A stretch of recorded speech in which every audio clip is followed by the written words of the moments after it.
All right, what if I told you the way that we understand 369 is completely wrong? Would you believe me? Stay with me here. So the whole reason for square and the circle, the masculine, the feminine, well, what is the product of them? That's the three, or the third aspect, the Trinity, right? The Father, the Son, the Father, the Mother, the square, the circle. Well, that's to get the triangle. So instead of us putting the 3, the 6, the 9 on a circle, we put it on a triangle.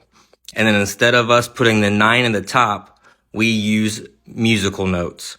And so the word was spoken into creation. We all know that it's the key source, sound, frequency, vibration. So do, re, mi, fa, sol, la, ti, do. You come back around. It's the creator and the destroyer.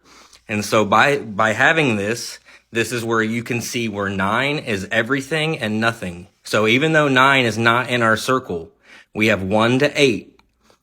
8 plus 1 is 9. 7 plus 2 is 9. 6 plus 3 is 9. 5 plus 4 is 9.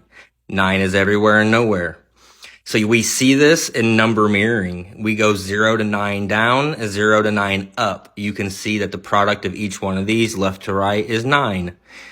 When you do the opposite and equal reaction, it's 99. It's the mirror. It's the rainbow. It's the color spectrum. It's the light spectrum, the electromagnetic spectrum. So now we're to the triangle. 1, 2, 3 in the corner. 4, 5, 6 in the corner. 7, 8. This is the missing capstone on top. This is the missing key to the puzzle, or this is the learning within learning, right? So we're going to pretend this 9 is not here. This is the missing capstone. I just have it here for visual representation.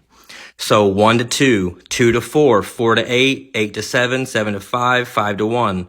So the 9 is not there, but our Tesla doubling pattern, it still works perfectly fine.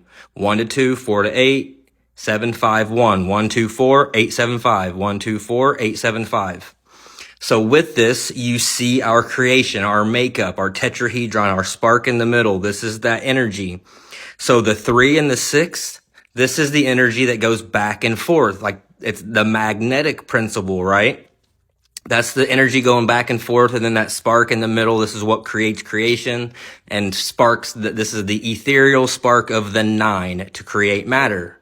So breaking these down into numbers, 9 is ether, and then the number segments of 1, 2, 4, 5, 7, 8, and 3, 6 are the 4 other elements. And if you look at it from the bottom up, it makes perfect sense. So you rise up out of the water, 4 and 5, to earth, 6 and 3. Well, this 6 and 3, this is the stationary magnetic earth. And when you look at the Arctic rings, well, the Arctic rings cut off at 6633 north and 6633 south. The tropics are 23.4, which you have on the right side of the circle. And then that magnetic earth element that goes 3 to 6, 6 to 3, this is us rising up through our elements, okay? So our next one is fire, 2 and 7. The tetrahedron, the 270 degrees of the tetrahedron, the 2 and the 7 represents fire. And then you have the last element, which is air, which is the closest to ether, the 8 and the 1. The 8, the infinity, then that 1, that spark in the middle. This is the elements coming together. The spark of the 1, which is the spiral of the ether, the flame of the eternal ethereal field. This is the 5th element, which sparks and unites. So the pattern still works. We're just changing it to a pyramid or a triangle. And using our musical notes of do, re, mi, fa, sol, la, ti, do, coming back around. And this is our vortex mathematics, simplified, connecting music theory, number theory, and alchemy perfectly.